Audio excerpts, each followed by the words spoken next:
தெரியாம இந்த பக்கம் வந்துட்டேன்னா அதான் மாட்டிக்கிட்டேன். சரி சரி, இனிமே கவனமா இருக்கணும்.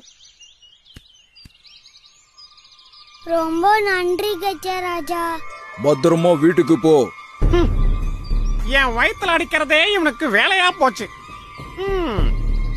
இப்படியே போனா நான் பட்னி கடந்து சாக வேண்டியதுதான். இந்த கஜராஜாவுக்கு ஏதாவது ஒரு வழி பண்ணணுமே. என்ன பண்ணலாம்?